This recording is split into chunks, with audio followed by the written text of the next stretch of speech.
भवतु सहनौ भुनक्तु सह वीर्यं करवावहै तेजस्विनावधीतमस्तु मा विद्विषावहै। ओम शांति शांति शांति। हे कृष्ण करुणा सिंधो दीनबंधो जगत्पते गोपेश गोपिका कांत राधा कांत नमोस्तुते। वाञ्छाकल्पतरुभ्यश्च कृपा सिन्धुभ्य एव च पतितानां पावनेभ्यो वैष्णवेभ्यो नमो नमः। गुरुर्ब्रह्मा गुरुर्विष्णु गुरुर्देवो महेश्वर गुरुर्साक्षात् परब्रह्म तस्मै श्री गुरवे नमः।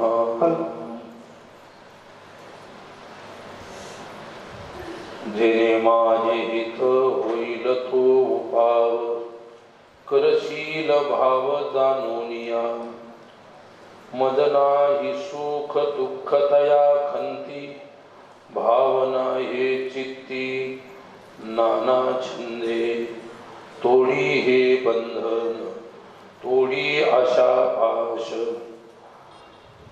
मद हो सायासन करिता तुका म्हणे मी तो राहिलो निश्चिंत कवळोनी एकांत सुख तुझे मद नाही सुख दुःख तया खंती भावना हे चित्ती नाना छंदे।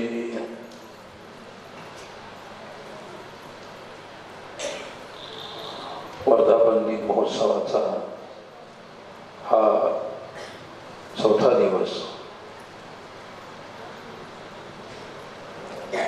जगद्गुरु तुकोबारायांचा हा करुणा याच प्रकरणातील असणारा अभंग की जेणे माझे चित्त होईल तो उपाव जेणे माझे हित होईल तो उपाव करशील भाव जाणूनिया। या अभंगाच्या द्वारे तुकोबारायांनी जी करुण प्रार्थना केलेली आहे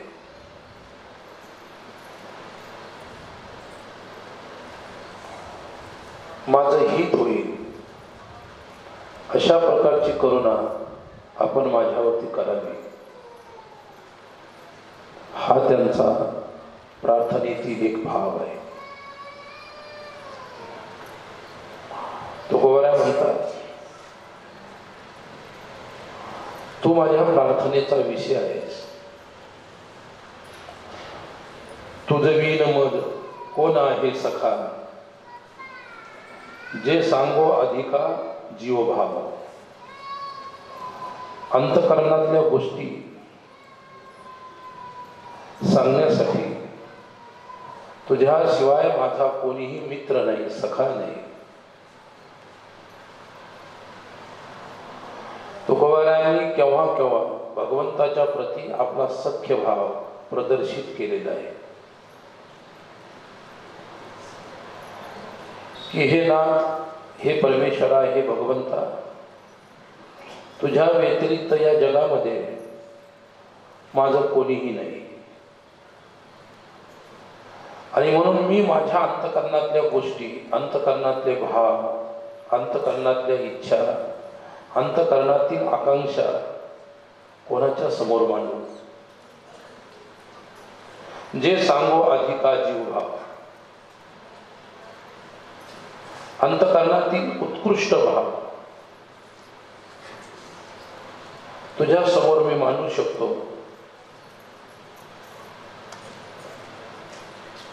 आपलं दुःख जर आपल्याला कोणाच्या समोर मांडायचं असेल तर आपला त्याने सन्मान केला पाहिजे. सांगितल्यानंतर आपल्या दुःखाला त्यांनी सांत्वना प्रदान केली पाहिजे.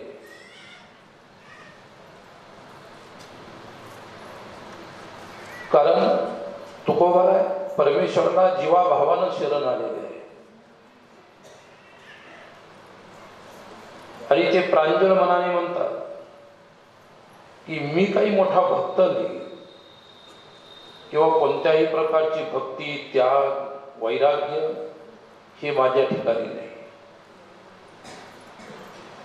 त्यांच्या ठिकाणी सर्वस्व असूनही तो कोणताही अभिमान प्रदर्शित करत नाही. ते म्हणतात भक्ती नेणे काही वैराग्य ते नाही, घातला विठाई भारतूच. हे विठाई, हे विठ्ठला, हे आई, न मी भक्तीला जाणतो, वैराग्यालाही मी ओळखत नाही. फक्त मला एवढं माहीत आहे माझ्या प्रपंचाचा भार तुझ्यावर घातल्यानंतर तू माझा सर्व सांभाळून घेऊन असेल. कारण माझं एकमेव चित्त तुझ्याशी रमलेलं आहे, तुझ्याशी संबंधित आहे. ज्याप्रमाणे तुकोबारायांनी एका दृष्टांताच्या दाखल वर्णन केलेलं आहे. मांजरे देखिला लोणियाचा गोळा, मांजरे देखिला लोणियाचा गोळा, लावणिया डोळा बैसला असे. किती सुंदर उदाहरण आहे. कोणीतरी स्त्रीनं लोणी काढलेलं आहे आणि त्या लोण्याचा गोळा तिनं ज्या ठिकाणी ठेवलेला आहे, मांजर जप धरून बसलेला आहे की ती बाजूला गेल्यानंतर तो लोण्याचा गोळा कसा मला घेऊन जाता येईल. तैसे तुझे पायी लालचावले. मांजरीचं मन जसं लोण्याच्या गोळ्याच्या प्रती लालचावलेलं आहे, तुकोबराय म्हणतात त्याचप्रमाणे तेवढ्याच आतुरतेनं माझंही मन तुझ्या चरणाशी लालचावलेलं आहे. एवढी जर आतुरता आहे, एवढं जर प्रेम आहे, एवढा उत्कृष्ट आणि पवित्र भाव आहे, एकच स्वरूपाचा जो लढिवाळपणा आहे तो इतक्या सहजतेने, प्रामाणिकपणाने परमेश्वराच्या समोर म्हणतात. खरा साधू आपले गुणदोष कधी झाकत नसतो, तो परमेश्वराच्या समोर निवेदन करतो. संतांचं हे लक्षणच आहे. जे असेल ते परमेश्वराला निवेदन करायचे, जे असेल ते परमेश्वराला समर्पित करायचं. असा एक समर्पणाचा भाव साधूमध्ये, भगवत भक्तामध्ये असतो. आणि ते सर्व प्रकारचे भाव, ती सर्व प्रकारची लक्षणं तुकोबारायांच्यामध्ये जशाला तशी आहे. आणि या सर्व गोष्टीचा विचार करूनच तुकोबारायांनी या अभंगाच्या पहिल्या चरणामध्ये करुणा दाखवलेली आहे. जेने माझे ही होईल तो उपाव, करशील भाव जाणवणी. जेने माझे हित होईल, अशा प्रकारचा काहीतरी उपाय कर, परमेश्वराला म्हणतात. अजूनही माझं कल्याण झालेलं नाही, अजूनही माझं हित झालेलं नाही, हिताचा मार्ग मला अजूनही सापडलेला नाही. आणि म्हणून तुझ्या चरणी करुणा भागत आहे की ज्या गोष्टीनं माझं कल्याण होईल, माझं हित होईल, असा काहीतरी मला उपाय सांग. आणि दुसरी गोष्ट, उपाय सांगण्यामध्ये तुला जर काही वाटत असेल परमेश्वरा, माझ्या अंतकरणातला भाव जाणून त्याप्रमाणे मला मार्गदर्शन कर किंवा उपाय सांग.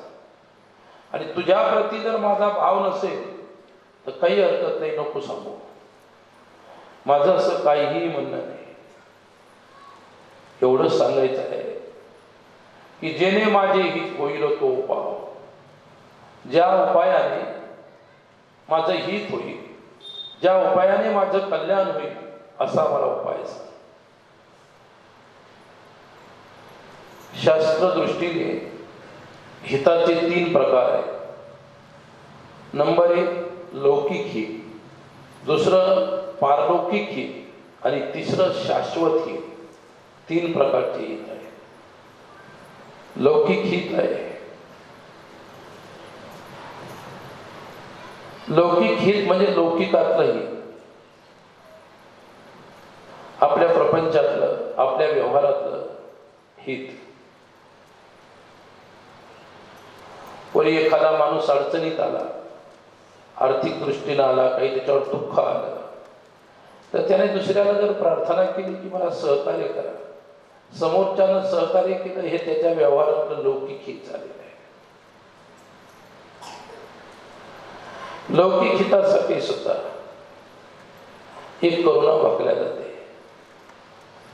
आणि माणसं लौकिकामध्ये एकमेकाच्या कल्याणाच्या गोष्टी, एकमेकाच्या कल्याणाचं सहकार्य करत असतात. परंतु ते लौकिक हित जे आहे ते स्वार्थ परिपूर्ण असल्यामुळे, त्याच्यामध्ये स्वार्थ असल्यामुळे, जोपर्यंत स्वार्थ आहे तोपर्यंत हिताची भावना असते. स्वार्थ संपल्यानंतर हित भावना संपुष्टात येते. पारलौकिक हित आहे. यज्ञ यागादी करून परलोकात जायचं, तिथे स्वर्गातलं, वैकुंठातलं, ब्रह्मलोकातील, वरच्या लोकातील जे सुखोपभोग आहे ते पारलौकिक हित आहे.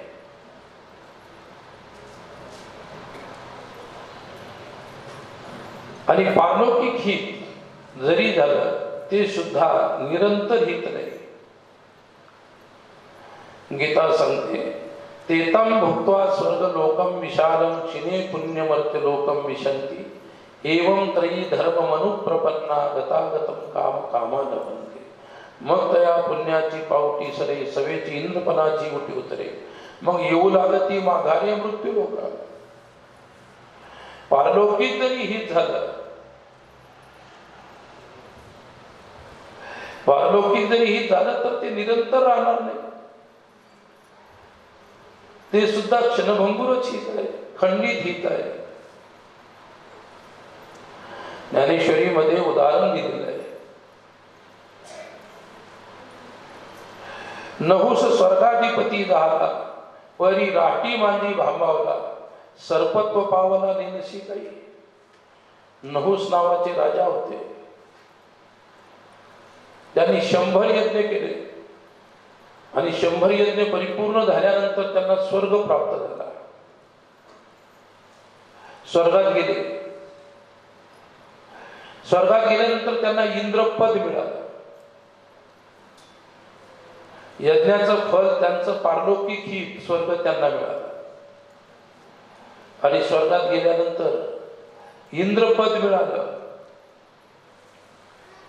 इंद्रपदावर बसल्यानंतर ती इंद्राची पत्नी शची तिची अपेक्षा करू लागला.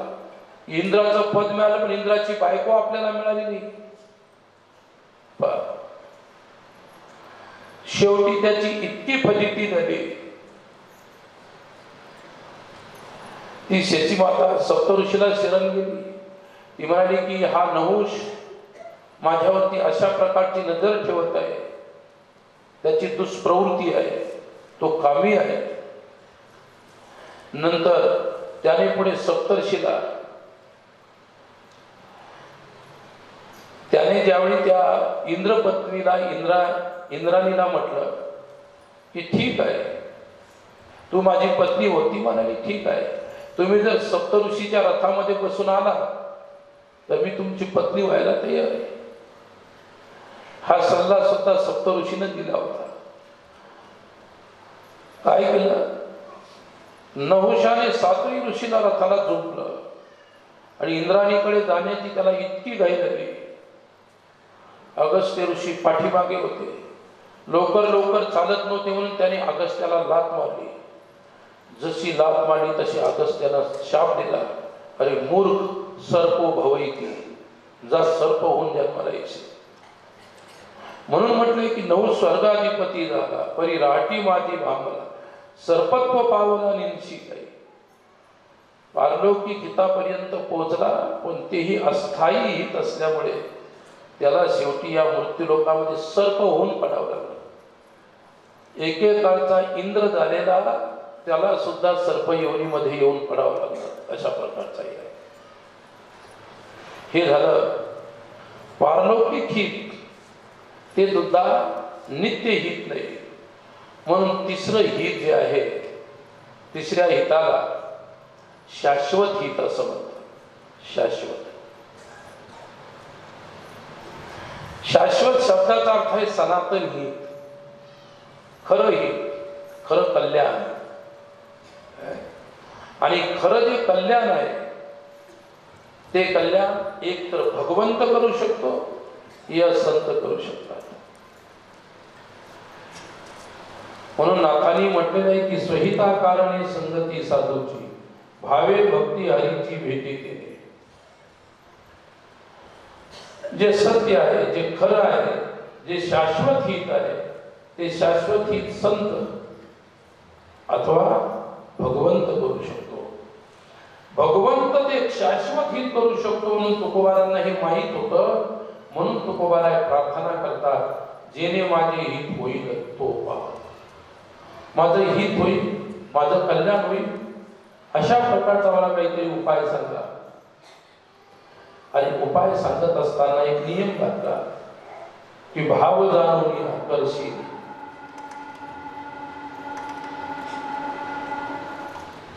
माझं जर तुला कल्याण करायचं असेल तर माझ्या अंतःकरणातला जो भाव आहे तो तुला जाणायला लागेल. भाव दोनच प्रकारचे असतात, एक शुद्ध भाव, दुसरा अशुद्ध भाव. ज्याच्या अंतःकरणामध्ये कसल्याही प्रकारचा विकार शेष राहिला नाही, विकार रहित ज्याचा अंतःकरण झालेला आहे, त्याच्या अंतःकरणामध्ये भावाचं शुद्धीकरण होत असतं. आणि ज्याचा भाव शुद्ध होतो त्याचं आत्महित, आत्मकल्याण या भगवत प्राप्ती त्याला. म्हणून शुद्ध ज्याचा भाव झाला, दुरी नाही देव त्याला.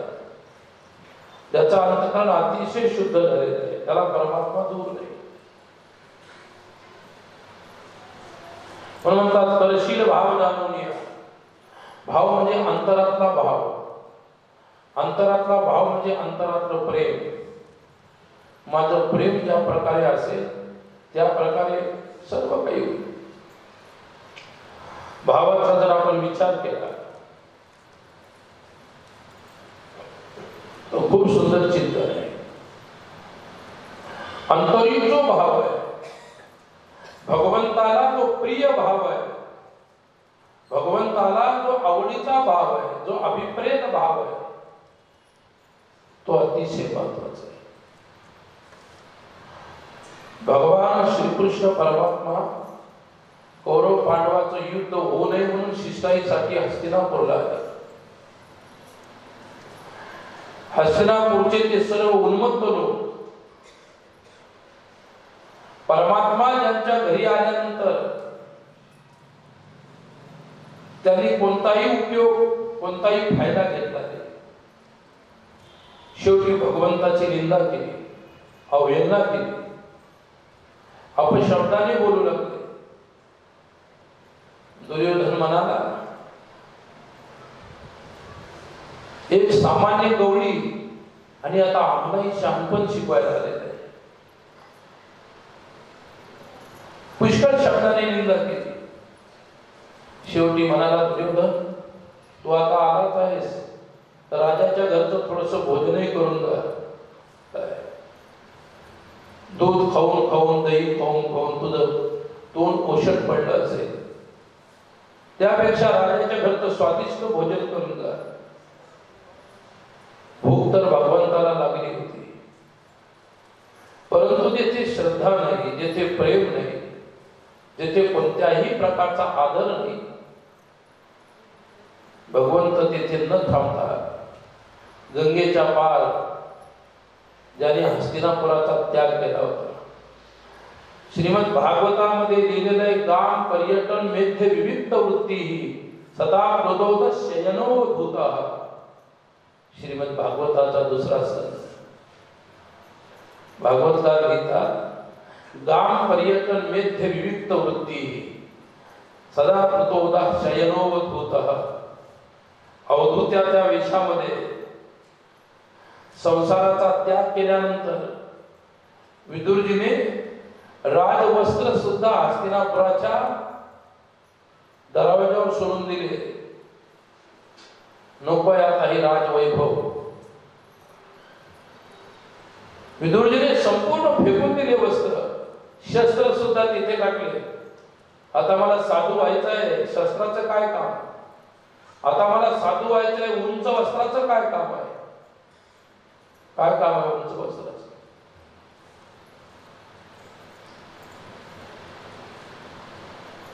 सुरुवातीची एक गोष्ट सांगतो. सुरुवातीला आम्ही ज्यावेळी त्याग करून गेलो, मग ज्या महाराजांच्याकडे गेलो ते म्हणाले, आता ते पैजामा शर्ट वगैरे चालणार नाही, धोत्र लागते. आम्ही धोत्रही गेले होते बरोबर, धोत्र, नेहरू शर्ट, टोपी. मला ते महाराज म्हणाले की एकदम नवं वस्त्र नेसायचं नाही, त्याला धुवून नेसायचं. आणि त्या काळामध्ये असे पांढरे फट वस्त्र नव्हते, ते चिकणीचे, नागमणी नावाची चिकणी असायची, भुरक्या रंगाचे धोत्र आणि तसेच कपडे. आम्हाला वाटलं की आम्ही तयारीने गेलो होतो. निळी निळी होती, टिनोपाल नेला होता. टिनोपाल म्हणजे ते भुरके वस्त्र पांढरं घालायचं, ते टिनोपाल होता, तोही नेला. पुढे वगैरे आमच्या पिस होत्या. महाराज म्हणाले की कपडे धुवा, आणि कपडे धुतल्यानंतर कशात धुवायचा? म्हणलं आम्ही निळी आणलेली, टिनोपाल आणलेलं आहे. बोले मूर्खा हो, तुम्हाला साधू व्हायचं हे कशात? म्हणलं आता भिजवायचे कशात? त्यांनी सांगितलं की गाईचं गोमूत्र आणायचं, शेण आणायचं, ते बाटलीत कालवायचं आणि कडीसारखं पतलं झालं की त्याच्यामध्ये ते शर्ट ते धोतर डुबवायचं. अहो त्याच्यातून काढल्यानंतर पाहिला रंग कितीतरी चांगला होता, इतका बेकार रंग होऊन गेला त्याचा. आणि म्हणजे आता हे असं नेसायचं. विदुरजीने सुद्धा उच्च वस्त्राचा त्याग केला. आता साधू व्हायचंय, उंच वस्त्राचं काम नाही. उंच वस्त्र नको आहे. आणि त्याने वस्त्र, शस्त्र तिथं ठेवून दिले. हस्तिनापुराच्या गंगेच्या पार अरण्यामध्ये सुंदर झोपडी पाहिली, तिच्या ठेवलं. आज जो व्यक्ती राजभवनामध्ये राहत होता, उद्या तो झोपडीमध्ये आला. त्यागाची श्रीमंती झोपडीत आहे, भोगाची श्रीमंती बंगल्यात असते. भोगाची श्रीमंती बंगल्यात असते, त्यागाची श्रीमंती झोपडीत असते. आणि ज्याच्या अंतःकरणातून झोपडी आणि बंगला दोन्ही निघून गेलेले आहे, ते विलक्षण व्यक्तिमत्व ज्ञानी पुरुषाचं असतं. राजा जनक राजभवनात राहिले, काही फरक नाही पडला मी कशात राहिलो त्याच्यात. एका संत कवीनं म्हटलेलं आहे, घर छोडे घर जात आहे, घर राखे घर जात आहे. घर सोडलं काय आणि घर ठेवलं काय, काहीच परिवर्तन होणार नाही. असं ज्यांनी आपलं हृदय बनवलेलं आहे ते फार अवघड गोष्ट आहे. वस्त्र सोडले, शस्त्र सोडले, राजभवन सोडलं, झोपडीमध्ये आले. बाई सुद्धा कधी सूर्याचं कडक ऊन न पाहणार, ती बी आपल्या पतीबरोबर तिकडे आली, तिलाही त्या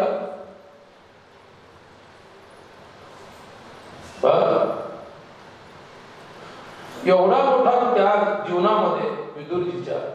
आपला विषय एवढाच आहे की भगवंत त्या झोपडीवर गेले भोजन करण्यासाठी. आता एकदम कोणाच्या घरी गेला तर गडबड होऊन जाते, एकदमच गेल्या एकदम भगवंत गेला आणि एकदम म्हटला मला भूक लागलेली आहे. अरे बाप, विदुराणी म्हणाली याला भूक लागलेली आहे, आपल्या घरामध्ये काहीच नाही व्यवस्था. बाकीची कथा तुम्हाला माहिती आहे, मी कथा नाही सांगत, फक्त मला त्यातले भाव सांगायचे. त्या विदुराणीनं म्हणतात की एक केळ होतं, त्या केळाचे चक्र वरचे काढले आणि ते चक्र भगवंताच्या तोंडात कोंबले आणि आपला माल स्वतःचा. देव म्हणजे दोघेही खाऊ.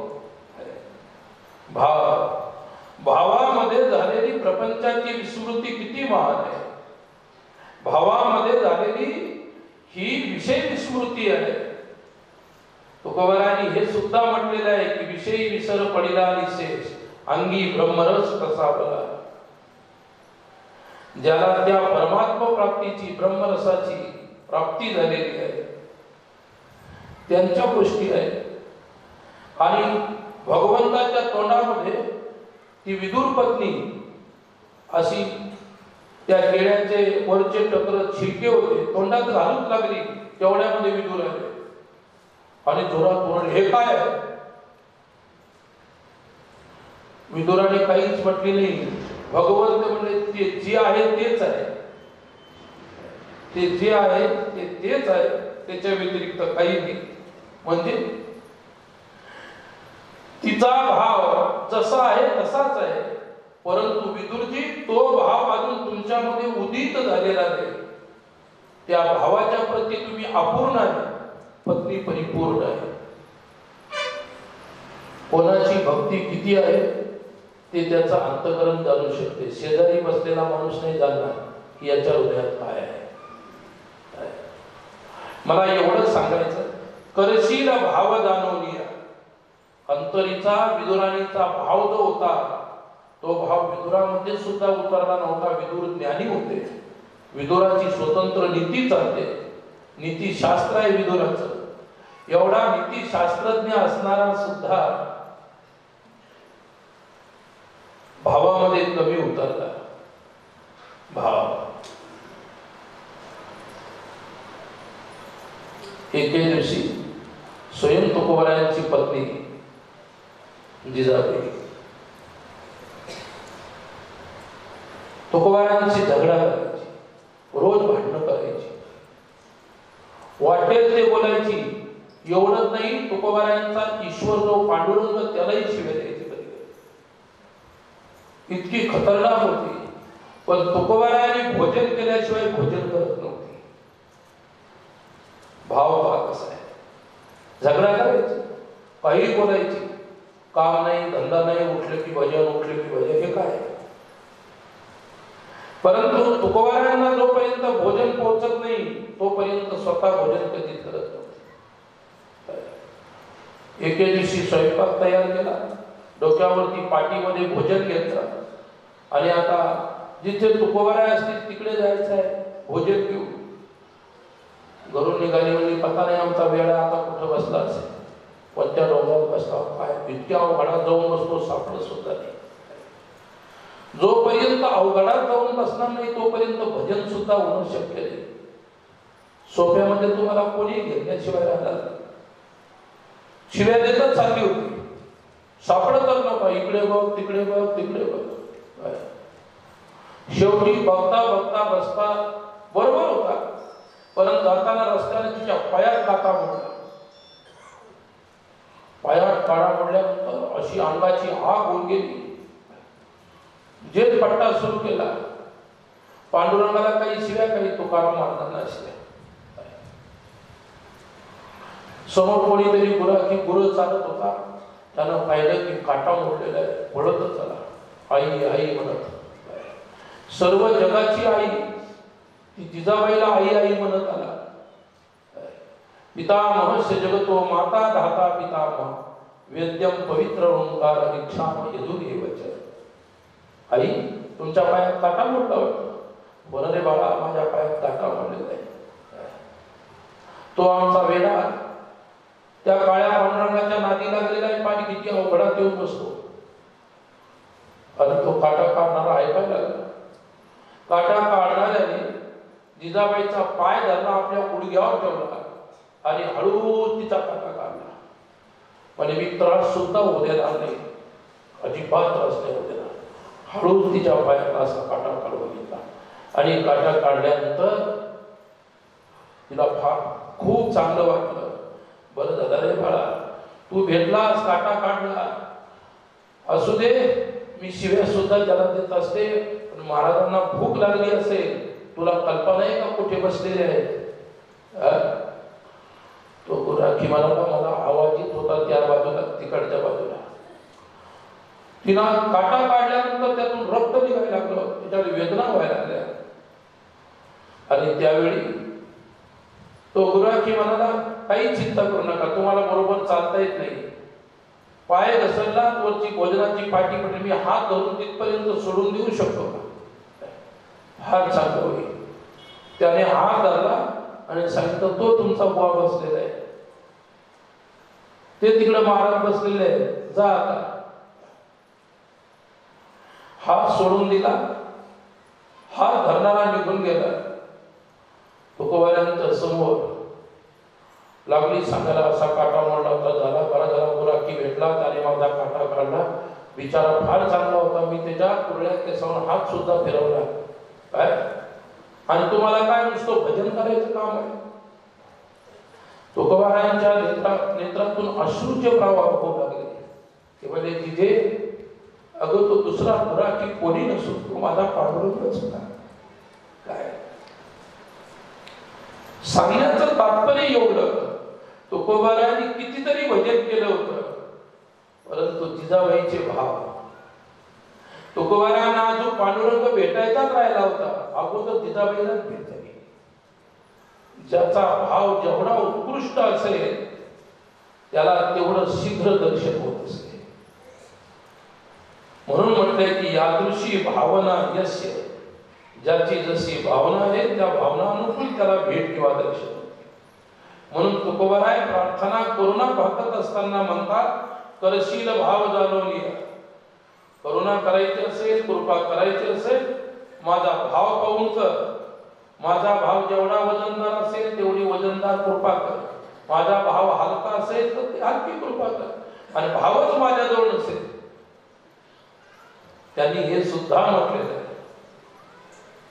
आहे, असो नसो भाव आलो तुझी आठाया, कृपा दृष्टी पाये मजकडे पंढरी राया.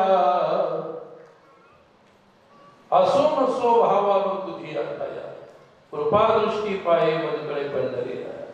माझ्याजवळ भाव असेल पांडुरंगा, कदाचित नसेल, परंतु कृपा तरी ठेव.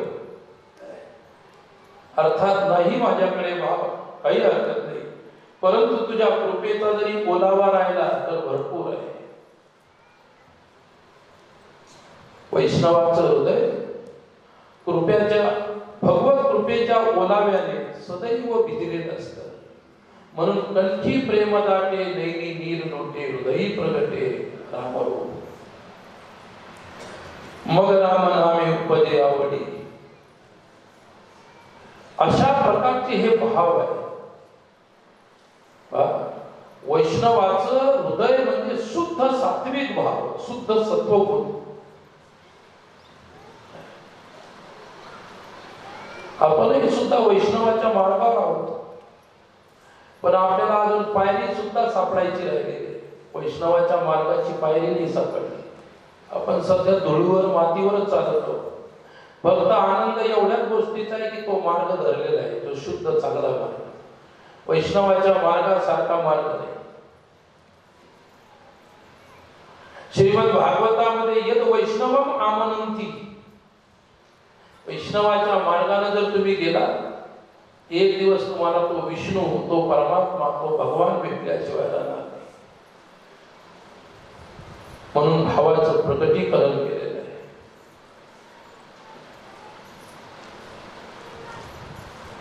शुद्ध भावाच्या प्रकाशामध्ये ईश्वराचा मार्ग दिसत असतो. शुद्ध भाव प्रकाशामध्ये परमेश्वराचा तो विशुद्ध मार्ग दिसत असतो. शुद्ध भाव प्रकाशामध्ये आत्मस्वरूपाची अनुभूती सुद्धा होते. सगुण परमेश्वराचा साक्षात्कार सुद्धा होतो. फक्त भाव शुद्ध असतात. आणि अशा प्रकारचा शुद्ध भाव आहे. मग ही जर करून घ्यायचं असेल तर भावाचं शुद्धीकरण करा. राग, द्वेष, मद, मच्छर, दंभ, अहंकार हे जर हृदयात राहिले तर ही दोन शक्यच नाही. म्हणून तुकोबारायांनीच म्हटलेलं आहे की हित व्हावे तरी दंभ दुरी ठेवा, चित्त शुद्ध सेवा देवाची. जर तुम्हाला कल्याण करून घेण्याची इच्छा असेल तर दंभाला बाजूला ठेवा. दंभ म्हणजे काय? जी वस्तू जशी नाही त्या वस्तूला त्या प्रकारे प्रस्तुत करणे याला दंभ म्हणतात. एखाद्या व्यक्तीने तो साधू अजिबात नाही, पण साधू सारख्या गंध, माळा, तिळे, कपडे सर्व घातलेले, साधू नाही पण साधू सारखा वेश केलेला आहे, अर्थात तो दंभ आहे. असाधूने साधुवत दर्शन देणे हा दंभ आहे. तो आहे असाधू पण साधूच प्रदर्शन करतो, त्याला दांभिक म्हणतात. तो दंभ आहे. आणि म्हणून तुम्हाला जर